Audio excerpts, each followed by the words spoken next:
क्या ये थोड़ा अजीब नहीं लगता कि जिस विषय की तैयारी के लिए आज लाखों विद्यार्थी दिन रात एक कर रहे हैं, सीटीईटी, डीएसएसबी या टेट जैसे एग्जाम्स के लिए, बिल्कुल। वो विषय यानी साइकोलॉजी आज से करीब 100-125 साल पहले अपने इस मॉडर्न रूप में मौजूद ही नहीं था।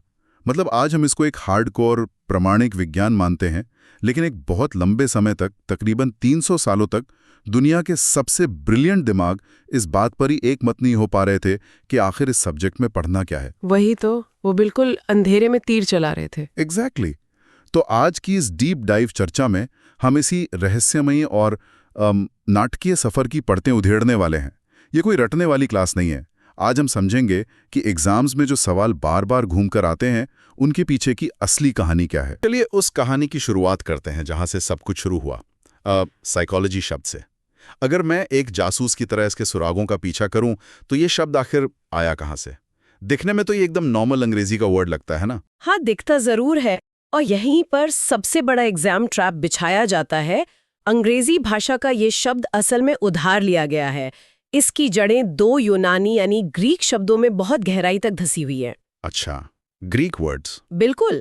पहला शब्द है साइकी, जिसका उस दौर में अर्थ निकाला गया था आत्मा यानी सोल, और दूसरा शब्द है लोगोस, जिसका अर्थ होता है अध्ययन करना या स्टडी करना। तो दोनों को मिलाकर बना आत्मा का अध्ययन। एग्जैक्टली। जब इन दोनों को मिलाया गया तो इसका पहला अर्थ बनकर निकला आत्मा का विज्ञान। वेट, मैं यहाँ एक सवाल पूछूंगा। अक्सर साइंस या फिलॉसफी के इतने गहरे शब्द लैटिन या ग्रीक से ही क्यों आते हैं? और एग्जाम में जब ये सवाल आता है कि साइकोलॉजी वर्ड कहाँ से आया, तो ऑप्शंस में लैटिन और ग्रीक दोनों होते हैं, तो लोग कंफ्यूज होते हैं ना? बहुत ज्यादा कंफ्यूज होते हैं।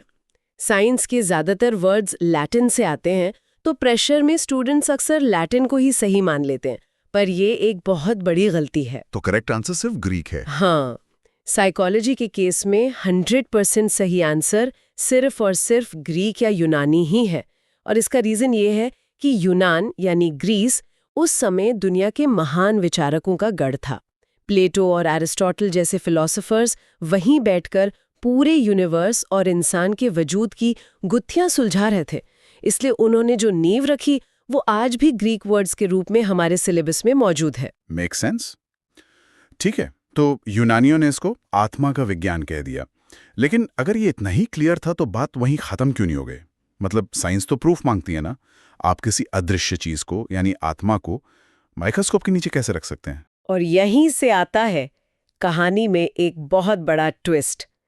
यहीं से साइकोलॉजी का 400 सालों वाला आइडेंटिटी क्राइसिस शुरू होता है। उस वक्त साइकोलॉजी कोई इंडिपेंडेंट सब्जेक्ट नहीं था। ये फिलॉसफी ऑफ माइंड यानी मन के दर्शन के साए में पनप रहा था। ओह, मतलब इसकी अपनी कोई अलग पहचान नहीं थी? बिल्कुल नहीं। उसके बाद 4 अलग-अलग स्टेजेस का एक बड़ा ही ड्रामेटिक स्ट्रगल शुरू हुआ। स्टेज 1 में 16वीं सेंचुरी के आसपास प्लेटो, एरिस्टोटल और डेकार्ट ने पूरी ताकत से इसको आत्मा का विज्ञान साबित करने की कोशिश की। पर आत्मा को तो कोई देख नहीं सकता। वही तो आलोचकों ने पूछा। उन्होंने सवाल दागे कि भाई आत्मा का रंग कैसा है, आकार क्या है? क्योंकि आत्मा को किसी लैब में मेजर नहीं किया जा सकता था, इसलिए इस पहले दावे को पूरी तरह से रिजेक्ट कर दिया गया। तो अब अगर आत्मा को रिजेक्ट कर दिया गया क्योंकि वो इनविजिबल थी, तो साइंटिस्ट ने जरूर किसी फिजिकल चीज की तरफ रुख किया होगा। मतलब क्या उन्होंने सीधे दिमाग या ब्रेन की स्टडी शुरू कर दी? अरे नहीं, इतनी जल्दी नहीं। 17वीं सेंचुरी में उन्होंने एक और एब्स्ट्रैक्ट चीज पर दांव लगाया। इटली के एक बहुत फेमस फिलोसोफर हुए पोम्पोनात्सी। उन्होंने स्टेज 2 की शुरुआत की और कहा, आत्मा को छोड़ो, साइकोलॉजी असल में मन का विज्ञान यानी साइंस ऑफ माइंड है। वेट, मन? लेकिन मन कौन सा दिखाई देता है? मन और दिमाग में तो वैसे ही बहुत बड़ा फर्क है। मुझे यकीन है कि ये डेफिनेशन भी ज्यादा दिन नहीं टिकी होगी। एकदम सही पकड़े आप। जल्द ही इसे भी उसी आधार पर खारिज कर दिया गया। आलोचकों ने पूछा कि मन का स्वरूप क्या है, इसे नापा कैसे जाए? नतीजा ये हुआ कि 17वीं सेंचुरी का ये मन का विज्ञान भी हिस्ट्री में दफन हो गया। वाओ, आत्मा गई, मन गया। तो अब 19वीं सेंचुरी में यानी स्टेज 3 में आखिर बचा क्या था उनके पास? अब बारी थी चेतना की यानी कॉन्शियसनेस की। 19वीं सेंचुरी में विलियम जेम्स, विल्हेम वुंट और विवेस जैसे विचारकों ने क्लेम किया कि साइकोलॉजी चेतना का विज्ञान है। चेतना मतलब इंसान जब होश में होता है तब? हाँ, उनका लॉजिक था कि इंसान उस वक्त जागृत अवस्था में जो सोच रहा है, जो फील कर रहा है, सिर्फ उसी का अध्ययन किया जाना चाहिए। ये सुनने में थोड़ा ज्यादा साइंटिफिक लगता है। इंसान होश में क्या कर रहा है ये तो हम देख ही सकते हैं ना, फिर इसे क्यों अमान्य कर दिया गया? क्योंकि इसके बाद की साइकोलॉजिस्ट ने, स्पेशली सिगमंड फ्रॉयड ने, एक बहुत ही क्रांतिकारी थ्योरी दे दी जिसे हम आइसबर्ग थ्योरी कहते हैं। ओह, आइसबर्ग थ्योरी।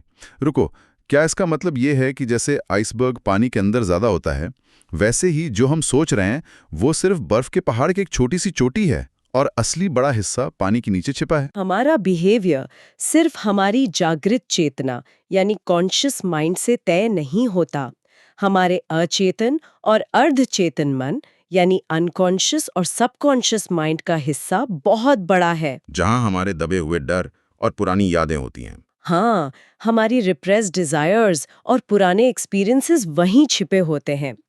इसलिए सिर्फ चेतना की स्टडी करना अधूरा था और फाइनली आत्मा, मन और चेतना, इन तीनों को ही एक अमूर्त सत्ता के अलग-अलग रूप मानकर रिजेक्ट कर दिया गया। ये तो सच में किसी इंसान की तरह आइडेंटिटी क्राइसिस है। पहले अदृश्य चीजों पर दांव लगाया और फिर समझ आया कि कुछ सॉलिड चाहिए। तो फिर 20वीं सेंचुरी के उस टर्निंग पॉइंट यानी स्टेज 4 में ऐसा क्या हुआ जिसने इस सब्जेक्ट को हमेशा के लिए बदल कर रख दिया? 20वीं सेंचुरी में जेबी वॉटसन, स्किनर और वुडवर्थ जैसे दिग्गजों की एंट्री हुई। उन्होंने एक बहुत ही क्लियर लकीर खींच दी। उन्होंने कहा कि साइकोलॉजी सिर्फ और सिर्फ व्यवहार का विज्ञान है, साइंस ऑफ बिहेवियर। व्यवहार यानी जिसे ऑब्जर्व किया जा सके। बिल्कुल, वो व्यवहार जिसे खुली आंखों से देखा जा सके, जिसे मेजर किया जा सके और जिसका डेटा रिकॉर्ड हो सके। एब्स्ट्रैक्ट चीजों की अब कोई जगह नहीं थी और फाइनली पूरी दुनिया के साइंस वर्ल्ड ने इसे एक्सेप्ट कर लिया। ये तो बहुत लॉजिकल बात है। साइंस का कोर रूल ही यही है कि अगर आप किसी चीज को ऑब्जर्व नहीं कर सकते तो स्टडी भी नहीं कर सकते। मुझे याद आ रहा है, इसी कॉन्टेक्स्ट में एक बहुत ही फेमस कोट है जो अक्सर एग्जाम्स में सीधे सीधे पूछ लिया जाता है ना। ओह हाँ, वुडवर्थ का वो स्टेटमेंट साइकोलॉजी की हिस्ट्री का सबसे बड़ा PYQ माना जाता है। उन्होंने इस 400 साल के स्ट्रगल को एक ही सेंटेंस में पिरो दिया था। क्या था वो कोट? वुडवर्थ ने कहा था, मनोविज्ञान ने सर्वप्रथम अपनी आत्मा का त्याग किया, फिर मन का त्याग किया, फिर इसने चेतना का त्याग किया। वर्तमान में इसे व्यवहार की विधि के रूप में जाना जाता है। क्या बात है, ये किसी साइंटिस्ट के लिए बहुत ही पोएटिक बात है। एक ही लाइन में पूरी हिस्ट्री का निचोड़। अब जब व्यवहार शब्द मिल ही गया तो अलग अलग थिंकर्स ने इसे कैसे डिफाइन किया? क्योंकि मुझे पता है कि वॉटसन ने इसे व्यवहार का धनात्मक विज्ञान यानी पॉजिटिव साइंस कहा था। हाँ, वॉटसन ने पॉजिटिव साइंस ही कहा था। पर यहां मुझे थोड़ी उलझन है। क्या धनात्मक विज्ञान का मतलब यह है कि साइकोलॉजी सिर्फ पॉजिटिव, अच्छे या खुशहाल बिहेवियर की स्टडी करता है? मैं बताऊंगी, ये एक बहुत ही शानदार सवाल है और यही सबसे बड़ी गलतफहमी भी है। साइंस के लैंग्वेज में पॉजिटिव साइंस का मतलब पॉजिटिव थिंकिंग या अच्छी बातें नहीं होता। इसका मतलब होता है किसी चीज की बिल्कुल वैसी ही स्टडी करना जैसी वो वास्तव में है, यानी व्हाट इट इज। अच्छा, मतलब बिना किसी फिल्टर के। हाँ, ये आदर्शात्मक विज्ञान यानी नॉर्मेटिव साइंस से अलग है, जो ये बताता है कि चीजों को कैसा होना चाहिए। वॉटसन का कहना था कि हम इंसान के बिहेवियर को बिना किसी मिलावट या आइडियलिज्म के एकदम ठोस फैक्ट्स के आधार पर नापेंगे। आहा, अब ये एकदम क्रिस्टल क्लियर हो गया। यानी जो है सो है, कोई जजमेंट नहीं। तो वॉटसन के अलावा बाकी विचारकों का क्या स्टैंड था? डेफिनेशंस में ना कीवर्ड्स बहुत जरूरी होते हैं एग्जाम के पॉइंट ऑफ व्यू से। वुडवर्थ ने कहा कि ये वातावरण के संबंध में मानव व्यवहार की स्टडी है, यानी आप अपने आसपास के एनवायरनमेंट पर कैसे रिएक्ट करते हैं। राइट। गैरिसन ने इसे सिंपल भाषा में प्रत्यक्ष मानव व्यवहार या डायरेक्ट ह्यूमन बिहेवियर कहा। मैकडूगल ने इसमें आचरण वर्ड जोड़ दिया कि ये आचरण एवं व्यवहार का धनात्मक विज्ञान है। और एजुकेशन फील्ड के भी तो इसका बहुत बड़ा रोल है ना? बिल्कुल। स्किनर ने इसे शिक्षा की आधारशिला यानी फाउंडेशन ऑफ एजुकेशन कहा था। और हमारे देश के former president doctor Zakir Hussain ने भी कहा था कि साइकोलॉजी नैतिक और बौद्धिक मूल्यों का अनुभव है। पर एक सेकंड, मुझे यहाँ मॉर्गन की डेफिनेशन को लेकर एक और बड़ा कंफ्यूजन है। उन्होंने कहा कि साइकोलॉजी मानव और पशु व्यवहार दोनों का अध्ययन है। मतलब क्या हम सच में एक चूहे या खरगोश के बिहेवियर से इंसानी शिक्षा के नियम निकाल सकते हैं? ये एग्जाम के पॉइंट ऑफ व्यू से बहुत इंपॉर्टेंट कॉन्सेप्ट है। कई बार स्टूडेंट्स को लगता है कि साइकोलॉजी सिर्फ ह्यूमंस तक लिमिटेड है, पर ऐसा बिल्कुल नहीं है। पैवलोव और उनके कुत्ते का एक्सपेरिमेंट इसका सबसे बड़ा एग्जाम्पल है। उस एक्सपेरिमेंट को थोड़ा डिटेल में समझते हैं ना। उसमें ऐसा क्या हुआ था जिसने इंसान के सीखने का प्रोसेस ही समझा दिया? तो देखो, पेवलोव ने ये प्रूव किया कि कैसे कंडीशनिंग के जरिए बिहेवियर को बदला जा सकता है। उन्होंने कुत्ते को खाना देने से पहले घंटी बजाना शुरू किया। स्टार्टिंग में कुत्ता सिर्फ खाना देखकर लार पटपकाता था, लेकिन कुछ दिन बाद जैसे ही घंटी बजती, खाना आने से पहले ही कुत्ते की लार टपकने लगती। ओह, उसने घंटी की आवाज को खाने के साथ एसोसिएट कर लिया था। एग्जैक्टली। और ये सिर्फ एक कुत्ते की कहानी नहीं है, ये हमें सिखाता है कि कैसे एक इंसान का बच्चा भी आदतों, संकेतों और रिवॉर्ड के जरिए नई चीजें सीखता है। स्किनर ने चूहों पर एक्सपेरिमेंट करके भी यही साबित किया कि भूख, डर और लालच जैसी बेसिक इंस्टिंक्ट्स इंसानों और जानवरों में एक ही तरह से काम करती हैं। और ध्यान रहे, इसी से हमारी एजुकेशन पॉलिसीज बनती हैं। वाह, ये सच में माइंड ब्लोइंग है। मतलब एक लैब के चूहे से लेकर क्लास में बैठे एक स्टूडेंट तक लर्निंग का जो अंडरलाइंग मैकेनिज्म है वो सेम है। खैर, अब जब ये क्लियर हो गया कि साइकोलॉजी बिहेवियर का साइंस है, तो ह्यूमन बिहेवियर एक्ट कैसे करता है? मैंने कहीं पढ़ा था कि इसे मेनली 3 डोमेन्स में बांटा जाता है। हाँ बिल्कुल, मानव व्यवहार के 3 मेन डोमेन्स होते हैं। पहला है ज्ञानात्मक यानी कॉग्निटिव, दूसरा है भावात्मक यानी अफेक्टिव, और तीसरा है क्रियात्मक यानी साइकोमोटर। ओके, थोड़ा इसे सिंप्लीफाई करते हैं। ज्ञानात्मक डोमेन का सीधा कनेक्शन हमारे हेड यानी सर से है। इसमें सोचना, लॉजिक लगाना, मेमोरी और इमेजिनेशन आते हैं। भावात्मक डोमेन का कनेक्शन हमारे हार्ट यानी दिल से है। इसमें हमारी इमोशंस, टेंशन, खुशी, फ्रस्ट्रेशन ये सब आता है। और क्रियात्मक डोमेन का कनेक्शन हमारे हैंड्स यानी हाथ पैर से है, यानी हमारी फिजिकल एक्टिविटीज। ठीक है, मैं ऐसे एक मूवी वाले एग्जाम्पल से समझाता हूँ, जो लोग सुन रहे हैं उन्हें मजा आएगा। हाँ जरूर, बताइए। मान लीजिए किसी सस्पेंस मूवी का एक मास्टरमाइंड विलन बैंक लूटने का बहुत ही कॉम्प्लेक्स प्लान बना रहा है। वो मैप देख रहा है, कैलकुलेशंस कर रहा है। तो ये उसका ज्ञानात्मक या हेड डोमेन हो गया। बिल्कुल सही। फिर जब वो बैंक के अंदर घुसता है तो अचानक सिक्योरिटी अलार्म बज जाता है, उसके पसीने छूटने लगते हैं, हार्ट रेट बढ़ जाती है, वो डर और पैनिक फील करता है। ये उसका भावात्मक या हार्ट डोमेन हो गया। Perfect analogy. और फिर जब वो पुलिस की सायरन सुनकर अपना बैग उठाता है और गोली की रफ्तार से भागने लगता है, तो वो फिजिकल एक्टिविटी उसका क्रियात्मक या हैंड्स डोमेन हो गया। क्या बात है, आपने तो एकदम सारा कॉन्सेप्ट ही क्लियर कर दिया। और एक साइकोलॉजिस्ट ना इन्हीं तीनों डोमेन्स को बहुत ही साइंटिफिक तरीके से मेजर करता है। और किसी भी स्टडी को साइंटिफिक कहने के लिए 5 बेसिक फीचर्स होने चाहिए। वो 5 फीचर्स क्या हैं? पहला ऑब्जेक्टिविटी यानी वस्तुनिष्ठता, दूसरा कॉज इफेक्ट यानी कार्य कारण संबंध, तीसरा वेरिफिकेशन, चौथा यूनिवर्सैलिटी यानी जो हर जगह लागू हो सके, और पांचवा फ्लेक्सिबिलिटी यानी समय के साथ उसमें बदलाव की गुंजाइश हो। तो एक साइकोलॉजिस्ट जब इन डोमेन्स को पढ़ता है तो उनका काम करने का तरीका क्या होता है? वो सिर्फ बैठकर अंदाजा तो नहीं लगाते होंगे, कोई एक प्रॉपर प्रोसेस या स्टेप बाय स्टेप मेथड तो होगा ना? हाँ बिल्कुल, एक साइकोलॉजिस्ट साइंटिफिक स्टडी के लिए एग्जैक्टली 5 स्टेप्स फॉलो करता है। और इसे रटने की जरूरत नहीं है, हम उस बैंक वाले एग्जाम्पल से ही समझ सकते हैं। अच्छा, कैसे? पहला स्टेप होता है निरीक्षण या ऑब्जर्वेशन। साइकोलॉजिस्ट ध्यान से देखता है कि सिचुएशन क्या है। दूसरा स्टेप है आलेखन या रिकॉर्डिंग। वो जो भी ऑब्जर्व करता है उसका सारा डेटा एक जगह नोट कर लेता है, मतलब डेटा कलेक्ट कर लिया। फिर तीसरा स्टेप? तीसरा है वर्गीकरण या क्लासिफिकेशन। वो उस सारे डेटा को अलग अलग कैटेगरीज में डिवाइड करता है कि विलन का बिहेवियर डर की वजह से था या लालच की वजह से। राइट। चौथा स्टेप आता है सामान्यीकरण या जनरलाइजेशन। पूरे डेटा का एनालिसिस करके वो एक जनरल रूल या थ्योरी बनाता है। और आखिरी 5वां स्टेप है सत्यापन या वेरिफिकेशन। उस रूल को दोबारा किसी और सिचुएशन में टेस्ट किया जाता है ताकि कंफर्म हो सके कि थ्योरी सही है या नहीं। ये तो सच में एक परफेक्ट रेसिपी की तरह है। डेटा कलेक्ट करो, पैटर्न ढूंढो, रूल बनाओ और फिर उसको वेरीफाई करो। और इस पूरे लंबे प्रोसेस के पीछे मेन गोल्स क्या होते हैं? आखिर वो अचीव क्या करना चाहते हैं? 3 बहुत ही क्लियर गोल्स होते हैं। पहला है मेजर करना यानी मापन, दूसरा है प्रिडिक्ट करना यानी पूर्वानुमान लगाना, और तीसरा है एक्सप्लेन करना यानी व्याख्या करना। और यहाँ सबसे बड़ा कैच ये है कि बिना एक्यूरेट मापन के आप कभी भी भविष्यवाणी नहीं कर सकते। मतलब अगर मेजरमेंट गलत हुआ तो सब गलत। एग्जैक्टली अगर एक टीचर आज ये मेजर नहीं कर पा रहा कि एक स्टूडेंट कितना स्ट्रेस ले रहा है, तो वो ये प्रिडिक्ट नहीं कर सकता कि कल एग्जाम में उसका परफॉर्मेंस कैसा होगा। ये बहुत लॉजिक वाली बात है।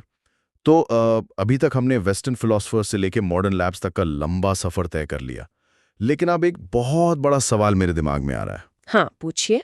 जब 19th और 20th सेंचुरी में यूरोप और अमेरिका में ये सब क्रांति हो रही थी, तो हमारे भारत के एकेडमिक वर्ल्ड में क्या चल रहा था? क्या हम उस वक्त भी सिर्फ अपने पुराने दर्शन शास्त्र तक ही लिमिटेड थे, या हम इस नई साइंटिफिक लहर के साथ कदम से कदम मिला रहे थे? ये जानना स्टूडेंट्स के लिए बहुत इंटरेस्टिंग होगा कि भारत इस मामले में बिल्कुल पीछे नहीं था। इंडिया में मॉडर्न साइकोलॉजी की शुरुआत एक हिस्टोरिकल एक्सप्रेस ट्रेन की तरह रही है। 1905 में सब ब्रजेंद्रनाथ सील ने इसका पहला सिलेबस डिजाइन किया था, पर जो असली क्रांति आई ना, वो 1916 में कलकत्ता से आई। 1916 में कलकत्ता यूनिवर्सिटी। ये बहुत ध्यान देने वाली बात है कि आधुनिक भारत में साइंस और लिटरेचर की तमाम बड़ी क्रांतियां उस दौर में कलकत्ता से ही क्यों भड़क रही थीं? पर साइकोलॉजी के लिए ये साल इतना इंपॉर्टेंट क्यों है? क्योंकि ये इंडियन साइकोलॉजी हिस्ट्री का सबसे ज्यादा पूछे जाने वाला PYQ है। 1916 में कलकत्ता यूनिवर्सिटी में भारत का पहला साइकोलॉजी डिपार्टमेंट खोला गया था, और इसके पहले हेड ऑफ डिपार्टमेंट बने थे prof NN Sengupta. Prof NN Sengupta, इनका नाम तो हिस्ट्री में बिल्कुल गोल्डन वर्ड्स में होना चाहिए। बिल्कुल है, और इसके बाद तो जैसे इंडिया में एक पूरी लहरी आ गई। 1922 में प्रोफ गिरिंद्र शेखर बोस ने भारत में साइकोलॉजी में अपनी पहली PhD पूरी की। फिर 1924 में इंडियन साइकोलॉजिकल एसोसिएशन एस्टैब्लिश हुई, जिसने हमारे इंडियन थिंकर्स को एक नेशनल प्लेटफॉर्म दिया। और इस रिसर्च को छपने की भी जगह मिली होगी? हाँ, ठीक अगले साल 1925 में Indian journal of psychology publish होना शुरू हो गया, जिसमें भारत के सारे नए रिसर्च पेपर्स छपने लगे। ये सिर्फ एक सब्जेक्ट की ग्रोथ नहीं थी, ये तो इंडिया का मॉडर्न दुनिया के साथ इंटेलेक्चुअल लेवल पर कनेक्ट होना था। और फिर 1938 में एक और बड़ा माइलस्टोन आया था, है ना? सही याद दिलाया आपने। 1938 में कलकत्ता में ही प्रयुक्त मनोविज्ञान यानी अप्लाइड साइकोलॉजी की शुरुआत हुई, और इसके पहले डायरेक्टर बने प्रोफेसर HP मेत्री। अप्लाइड साइकोलॉजी का मतलब तो यही हुआ ना कि अब नॉलेज को सिर्फ लैब के बंद कमरों या चूहों बिल्लियों तक लिमिटेड नहीं रखा जा रहा था। इसे रियल लाइफ की प्रॉब्लम्स जैसे इंडस्ट्री, एजुकेशन सिस्टम और मेंटल हेल्थ को सॉल्व करने में यूज किया जाने लगा। एकदम परफेक्ट समझे आप। और कलकत्ता से निकली ये चिंगारी धीरे धीरे पूरे देश में फैल गई। 1946 तक आते आते पटना यूनिवर्सिटी में एक्सपेरिमेंटल और अप्लाइड साइकोलॉजी के 2 अलग-अलग डिपार्टमेंट्स बन गए। उधर साउथ में मैसूर यूनिवर्सिटी में प्रोफेसर MV गोपाल स्वामी ने इसकी कमान संभाल ली थी। तो इस पूरे डेवलपमेंट को देखकर लगता है कि 20th सेंचुरी तक आते आते पूरी दुनिया के साइकोलॉजिस्ट एक ही बात पर अग्री हो गए थे कि बिहेवियर की स्टडी करनी है। सब सॉर्टेड था। अरे नहीं, सब सॉर्टेड कहाँ था, यहीं से तो असली बहस शुरू हुई। ये तो तय हो गया कि बिहेवियर और माइंड की स्टडी करनी है, लेकिन कैसे करनी है, इस पर सारे साइकोलॉजिस्ट बुरी तरह बट गए, और यहीं से जन्म होता है साइकोलॉजी के 7 अलग-अलग संप्रदायों का, यानी स्कूल्स ऑफ साइकोलॉजी का। अच्छा, मतलब ये सब अलग अलग स्कूल्स एक ही सब्जेक्ट को अलग अलग चश्मे से देख रहे थे? बिल्कुल। जैसे कुछ लोगों ने कहा कि हमें ह्यूमन माइंड के स्ट्रक्चर को छोटे छोटे हिस्सों में तोड़कर देखना चाहिए, तो उन्होंने संरचनावाद या स्ट्रक्चरलिज्म की नींव रखी। और बाकियों ने क्या कहा? कुछ थिंकर्स ने आर्ग्यू किया कि स्ट्रक्चर से क्या होता है भाई, ये देखो कि दिमाग फंक्शन कैसे करता है। उन्होंने प्रकार्यवाद या फंक्शनलिज्म बना दिया। वॉटसन जैसे लोग व्यवहारवाद या बिहेवियरिज्म ले आए।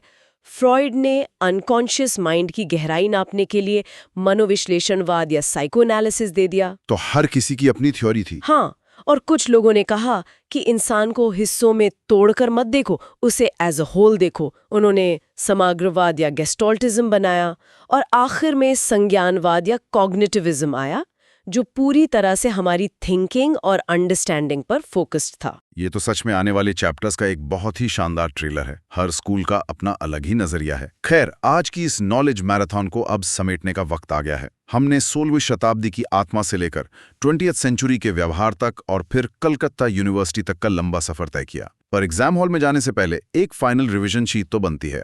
बिल्कुल बनती है। जो भी स्टूडेंट्स सुन रहे हैं उनके लिए आखिरी डिवीजन के 3 सबसे इंपॉर्टेंट पॉइंट्स। पहला, साइकोलॉजी शब्द लैटिन से नहीं आया, ये ग्रीक वर्ड्स साइकी और लोगोस से बना है। दूसरा, इसके डेवलपमेंट का ऑर्डर याद रखिए, सबसे पहले आत्मा, फिर मन, फिर चेतना, और आज ये व्यवहार का विज्ञान है। वुडवर्थ का वो स्टेटमेंट बिल्कुल मत भूलना। और तीसरा पॉइंट इंडिया के बारे में। हाँ, तीसरा पॉइंट है कि भारत में इसकी औपचारिक शुरुआत 1916 में कैलकाटा यूनिवर्सिटी से हुई थी और इसके प्रेरणेता थे प्रोफ N.N. सेनगुप्ता। बस ये बेसिक पॉइंट्स क्लियर हैं तो कई ट्रिकी क्वेश्चंस आसानी से सॉल्व हो जाएंगे। क्या शानदार और पावरफुल सफर रहा।